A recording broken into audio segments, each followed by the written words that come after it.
Yeah? Is that cool? We up for that? Lovely. But today and for the next 4 weeks, we're going to be looking at Thomas. And my series, my little mini-series, is going to be called Be Like Thomas. Is that right? Yeah? Be like Thomas. And you're like, isn't Thomas the one that we're not meant to be like? Because he was really doubtful, weren't he? I know. He was doubting Thomas. You know that guy? Yeah, he's the one that was like, like, I won't even believe that this is Jesus until I can put my finger in his side and I can feel the holes in his hands and all that sort. That guy. And you're like, surely we shouldn't try and be like doubting Thomas. Well, guess what? We should, because I'm going to teach you some stuff. Is that right? We up for it? Yeah, cool, glory. So let me just give you a little bit of background before reading out this little passage of scripture where Thomas says something absolutely ridiculous. Okay? Is that right? And then you're going to see that it's okay to see and do and say stuff that's absolutely ridiculous. And you can even follow Jesus when you're being ridiculous. Isn't that good news? Yes, come on, no, especially for you, Jules. Come on. So let me give you a little bit of background. Basically, what's happened is one of Jesus' really good friends has become really, really ill. Okay? There's so much to see in this story, it's unbelievable. There's so much stuff to study in it, it's unbelievable. But I'm going to focus on one little smidgen of the story. But one of Jesus' friends becomes really badly ill, okay? And Jesus has been winding up religious folks by saying stuff and doing stuff which, are sort of naughty according to their religion, okay? And so one of the things that he did was he claimed some benefits on the Sabbath. So if you ever thought, what does Jesus think about benefits, the benefit system? Well, God said that farmers should leave the edges of their field for the poor, okay? It's the first ever benefit system. It's lovely, isn't it, of God to come up with a benefit system because he cares for the poor, And so God believes in the benefit system, so we should also believe in the benefit system. And then what's more, later on the Sabbath day, when you're not allowed to plow, when you're not allowed to reap and harvest, you're supposed to just sit in your house and do nothing on the Sabbath day. Jesus and his mates are out walking in the fields. That's really naughty, okay? According to the religious people. It's really naughty. Shouldn't be walking that far, right? And then he does this really naughty thing that they think is naughty, but, God obviously doesn't think is naughty because Jesus does it, and Jesus never sinned, okay? So Jesus gets some grain off of a stalk, and then he starts eating it, yeah? And so in order to take that grain means to harvest it, and then he prepares it, and then he eats it, yeah? He does 3 different things that he's not allowed to do on that day. Well, 4 if you include walking out there. It's worth just noting, the religious guys, the Pharisees, were there as well, watching him do it and then had a go at him. Like, dudes, why are you having a go at Jesus for walking out there when you've walked out there as well? Anyway, that's another thing, right? So Jesus kept on doing these really sort of like frustrating things for those religious folks. And it gets to the point where essentially they're like, we need to kill this guy. Oh no, religious folks. This fella is making us look bad because he actually does good stuff. And all we do is put pressure on people. So because he's a good guy, we need to kill him. Oh no, bit rough, isn't it? Because he's a good guy, we need to get rid of him, we need to kill him. So they start plotting to kill him. In the midst of all of this, Jesus' really good friend, a guy called Lazarus, gets really, really poorly and is basically on death's door. And so a couple of guys go to Jesus and they're like, Jesus, my brother is really sick and you really love him, so you should come and heal him. Jesus says, yeah, right then, no worries, duck, I'll be there soon, right? Now, it's about 2 days' journey from where Jesus was to that other place. And essentially, Jesus then waits for 2 days. He waits for 2 days and does a lot of other stuff. It doesn't really tell us what he's doing, but he stays where he is for 2 days and then starts making a journey. As you can imagine, as it happens, actually, when Jesus gets there, it turns out Lazarus is wholeheartedly dead and has been for 4 days. So it turns out that at a time when they were telling Jesus that Lazarus was going to die, he died anyway. But maybe Jesus knew that, and so that's why he just waited another 2 days, There you go. If you do the maths, you'll work that out. That cool? So Jesus waits a couple of days. And then he's like, okay, it's time to go to Jerusalem, boys. We're going to go down there and we're going to see my mate Lazarus, and he's going to be raised from the dead. It's going to be amazing. God's going to be glorified, and you're going to see loads of amazing things. And this is just the start of it. Like, you're going to see loads of cool things happen, right? So the lads turn around and they're like, well, but Jesus, hang on a minute. those guys over in Jerusalem, don't they want to literally murder you? Right? And then Jesus is like, don't worry, don't worry, don't worry. And they're like, yeah, but they want to actually kill you. And then Thomas turns around and says this crazy thing, right? You ready? And you're going to go, you ready for this? How pessimistic is Thomas in this moment, okay? John chapter 11, verse 16, I believe it is. Therefore, Thomas, who is called Didymus, okay? Anyway, said to his fellow disciples, you ready for this? Let us also go so that we may die with him. How pessimistic is that? All right, Thomas, mate. You know, pull your big boy pants back up again. You know what I mean? Like, what's your problem, mate? And so you can just imagine, can't you? Like, how pessimistic, how, like, sarcastic is that? You know what, lads? He's going to do what he wants anyway. Why don't we just go with him and we'll die as well? You can just imagine it, can't you? You can imagine the sass, couldn't you, in his voice as he's saying to the lads, this guy's going to get us all killed. You know? Crazy, right? And for good reason as well, because in all honesty, most of them did actually get martyred. But there you go. As it happens, that happened. But anyway, they chose that later on. But in the meantime, we've got this guy called Thomas, who's like the ultimate pessimist and sarcastic, having a little bit of a pop at Jesus. It doesn't say, does it? It doesn't say Jesus then said, Thomas, can you keep your sass to yourself, mate? You know what I mean? It doesn't say none of that. It doesn't say that Jesus responded in any way. It's almost like Jesus didn't hear him. So I'm guessing that Jesus might not have actually been there at that exact moment and might have just, maybe I remember once when I was at secondary school, like, I wasn't always a naughty kid, but sometimes I was a naughty kid, and I was sat, there's a load of us that were going to do some javelin, and all the lads were sat like there, and the teacher was stood in front of the sun, so he was facing away from the sun, all the lads were facing towards the sun, and so the sun was right in my eyes, so I was just like, I don't want to sit there with the sun in my eyes, so I just like sort of walked around the edge and I stood to the edge of the teacher so I could sort of look at him that way. And he thought for some weird reason that I was sneaking up behind him and like doing things behind his back and all that sort of stuff and having a laugh behind his back. So he turned around and went, go and sit back down. But I can imagine that Thomas might have been like, to the lads at the back of the little crowd, let's all just go, shall we?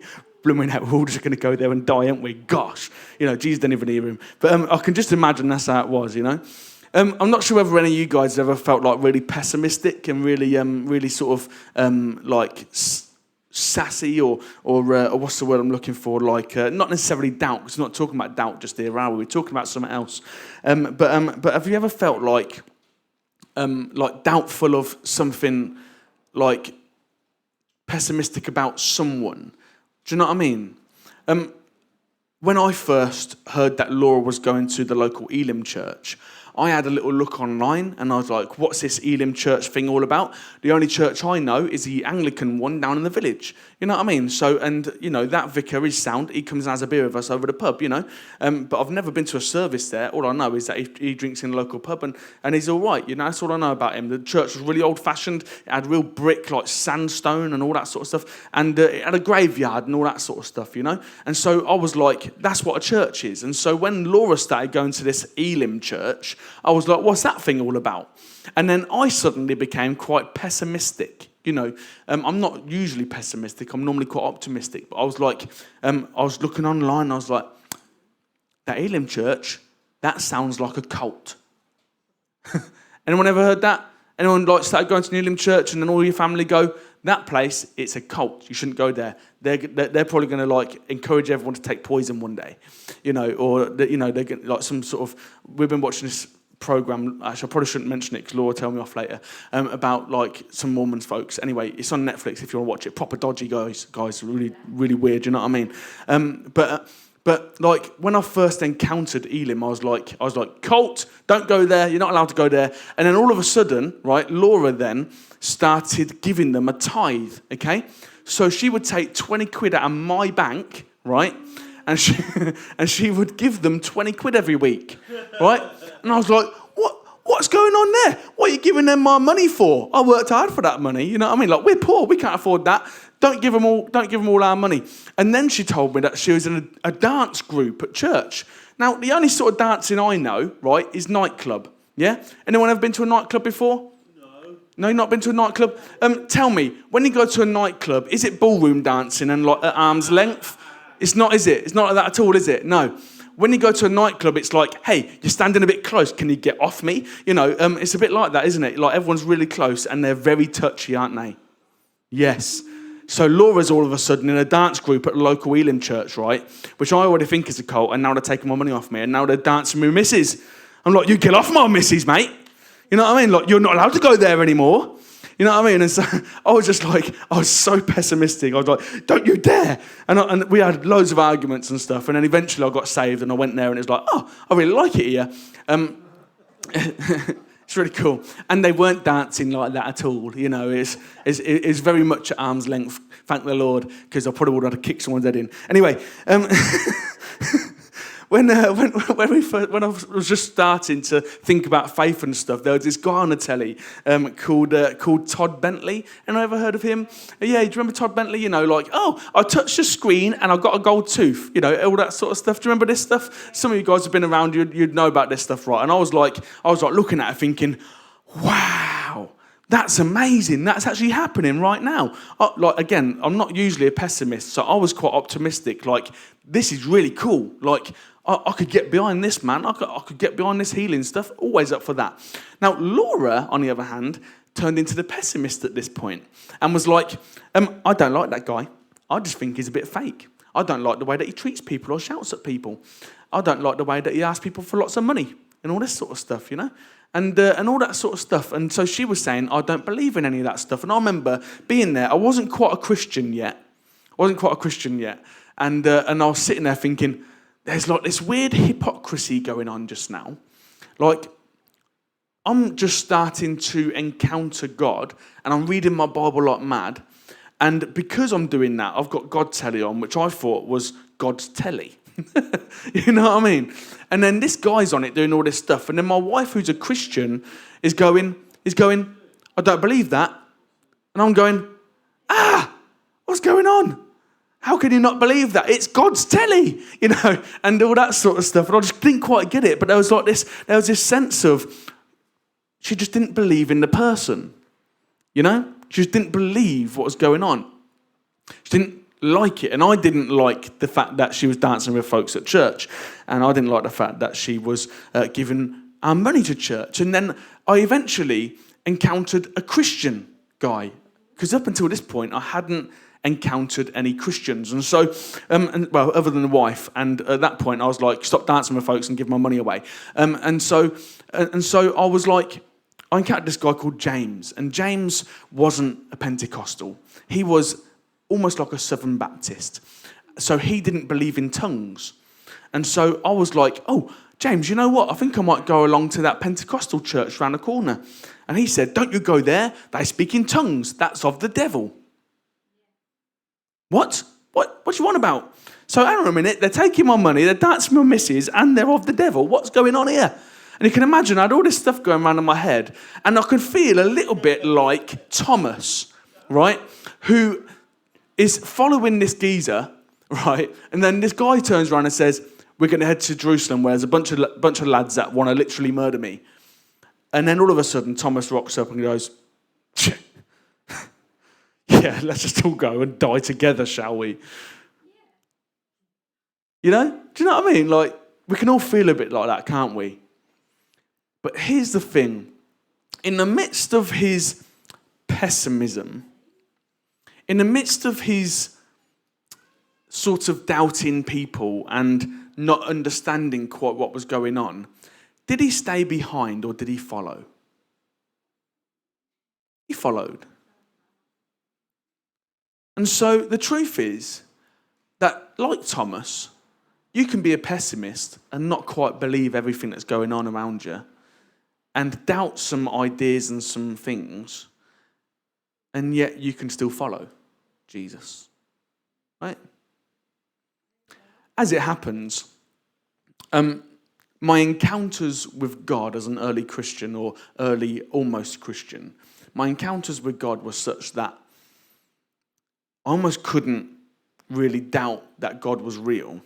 I doubted the people around God, and I doubted some of the stuff that was happening in society. I doubted lots of things. But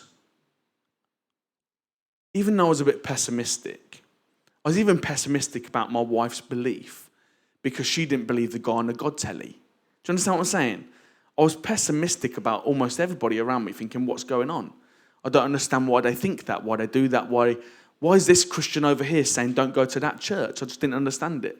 You know, why is this Christian, my wife who's a Christian in front of me, saying don't watch that guy on the God telly because he's not legit? And I'm sitting there thinking all this stuff in my head and I'm trying to work it out. But eventually the day came where I had a choice to make, which is, do I just follow or do I take a step back and just stop? And like Thomas,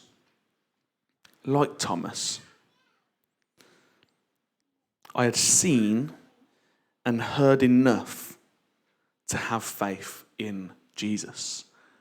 Even though the Pharisees were after him, even though our mate on God's telly was a little bit funky, even though there was a dance group at church and they were asking for me money, even though all that stuff was going on and there was weirdos around Jesus and there were people after him, and some of the decisions that he made were not quite up my street.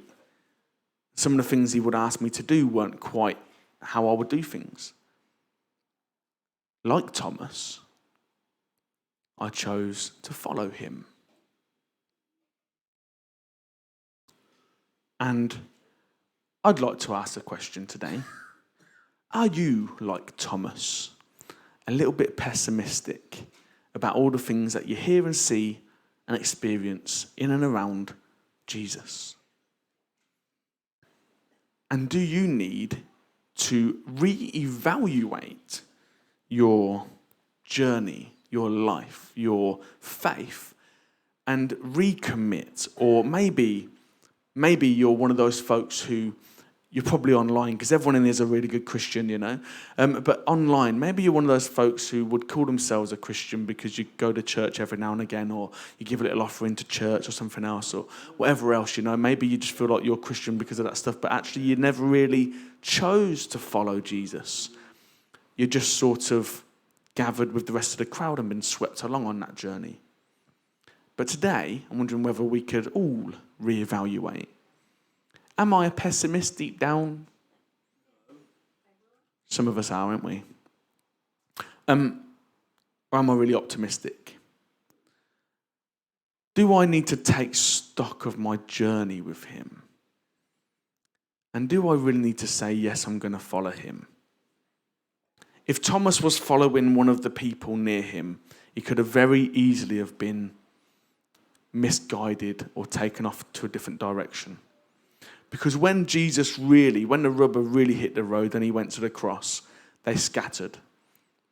And so if Thomas was following someone near Jesus, he probably would have scattered and been gone forever. Because lots of them did. But because he chose to follow Jesus, not a follower of Jesus, when it came to it, he stuck to it. He probably experienced loads of weird and funky things. He probably had some really trying times. It was probably really rough. But he was listed amongst those 12, 13, 72 people who were called little Christs, Christians. And so I'm just wondering today, did you accidentally start following a person close to Jesus or a religious nutcase like me? Or did you decide to follow Jesus? And maybe if you're online and all that sort of stuff going on there, all the tech stuff, maybe let me see if I can get you up here. Oh, no, I broke it. Too late. It's gone. Maybe if you're online today you can just ask yourself the question, am I following Jesus? Am I a Christian? Am I actually a Christian? Because I like coming to this thing. This is where my family are. I like the things that go on here. I like all this stuff. But in reality, when it comes to the harder things of following him, do I shy away? Do I actually pray? Do I actually read my Bible? Do I actually care about who Jesus is and what he says? And if I don't, then I just need to take stock right now and say, you know what? Maybe I need to start following Jesus and stop following that crazy preacher. Maybe I need to start following Jesus and stop following my friend or my husband or my girlfriend. Loads of people do that, don't they? Follow their girlfriend to church, and then one day they break up with a girlfriend and suddenly they're not going to church anymore. You know why? Because they didn't follow Jesus, they followed their girlfriend. And so I want to ask you today, do you want to follow Jesus? In fact, I want to tell you today. Can I tell you, church? Can I tell you, church online as well? Start following Jesus. Start following Jesus. I don't want to ask you, I want to tell you. Start following Jesus. Be like Thomas. Even when you don't trust anybody near you, even when you don't trust the situation, choose to follow Jesus. Shall we stand, shall we? We're going to pray together. I don't know what the time is. We're going to finish on time today. Hey! First time for everyone, isn't there? It's been a long time, isn't it, Nathan, since I finished on time. Lovely. We'll listen to that later on. Come on. If you're in need today and you're taking reflection, if you're reflecting on your walk today and you're not entirely sure that you've been following Jesus, then why don't you say, nice and loud with me, today, I choose to follow Jesus. I choose to follow Jesus. I'm going to stop following my favourite preacher and I'm going to follow Jesus. I'm going to stop following my girlfriend or my husband and I'm going to start following Jesus. I'm going to stop following Bethel worship and I'm going to start following Jesus. I'm going to stop following whatever it is that gets in the way, that looks mucky, and I'm going to start following Jesus. Because today, I'm going to be like Thomas. I'm going to be like Thomas.